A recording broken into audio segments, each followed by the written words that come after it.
Major Dhyanchand यांचा जन्मदिवस म्हणजेच राष्ट्रीय क्रीडा दिन मोठ्या उत्साहात आपण साजरा करीत आहोत।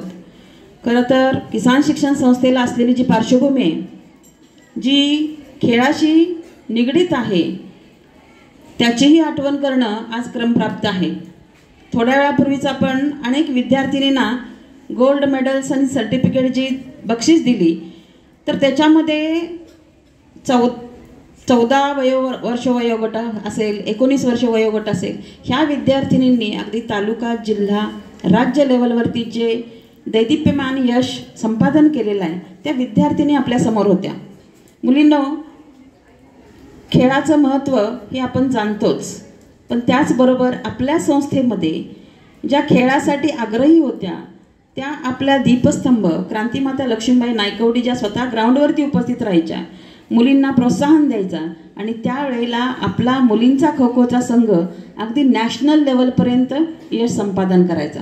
ही फार मोठी पार्श्वभूमी आहे आपली। आणि खेळासाठी लागणारी महत्त्वाकांक्षा, जिगर, करेज जे आहे ते कुठून येत असतं?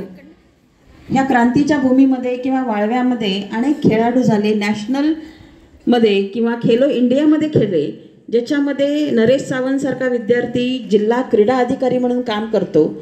तर असे अनेक आदर्श आपल्या समोर आहेत। स्वतः आपल्या संस्थेचे अध्यक्ष सन्माननीय वैभव काका नायकवडी हे खो खोचे राष्ट्रीय खेळाडू आहेत, वीर धवल नायकवडी कबड्डीचे खेळाडू आहेत। म्हणजे आपल्या समोर ही उदाहरणं आहेत। आणि मेजर ध्यानचंद यांचा जन्मदिवस आपण राष्ट्रीय क्रीडा दिन म्हणून साजरा करतो, त्याच्या पाठीमागची पार्श्वभूमी आपल्याला माहिती पाहिजे। आपल्या अध्यक्षांचा असा नेहमी आग्रह आहे की 5वी पासून इथं विद्यार्थिनी ज्यावेळेला येते, त्यावेळेला त्या मुलींच्या अंगभूत गुणांचं किंवा कौशल्यांची कदर करून त्या मुलींना ग्राउंडवरती जास्तीत जास्त घ्या। तिच्यामध्ये रनिंगचं स्किल असेल, तिच्यामध्ये कबड्डीचं, खो खोचं स्किल असेल, थाळीफेक, गोळाफेक, उंच उडी, लांब उडी किंवा तलवारबाजी, असे ॲथलेटिक्स असतील किंवा सांघिक खेळ असतील किंवा वैयक्तिक खेळ असतील, ह्या सर्व खेळामध्ये पारंगत व्हायला पाहिजे। कारण खेळाचं महत्त्व अनन्यसाधारण आहे। आत्ता तुम्हाला 10वीच्या बोर्ड परीक्षेच्या मार्क्समध्ये किती गुणांची वाढ होते आपले क्रीडा शिक्षक सन्माननीय माळी सर नेहमी सांगत असतात।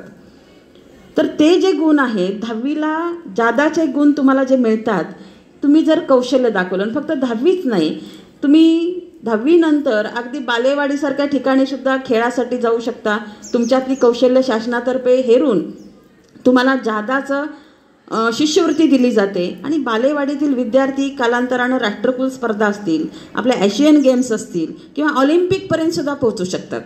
आणि भारत देशानं आत्ता ऑलिम्पिकसाठी किंवा राष्ट्रीय खेळासाठी खेळाडूंना खूप मोठ्या पद्धतीच्या शिष्यवृत्ती बहाल केलेल्या आहेत, की ज्याच्यामध्ये त्याचा सर्व खर्च आणि त्याला आपल्या भारताची पार्श्वभूमी अशी आहे की नेमबाजीमध्ये अभिनव बिंद्रासारखी व्यक्ती असेल किंवा बुद्धिबळामध्ये काही व्यक्ती असतील, ह्यांना military, army, navy, air force through सुद्धा खेळवलं जातं आणि त्यांना खूप मोठ्या प्रकारची ट्रेनिंग आणि कोचिंग दिलं जातं।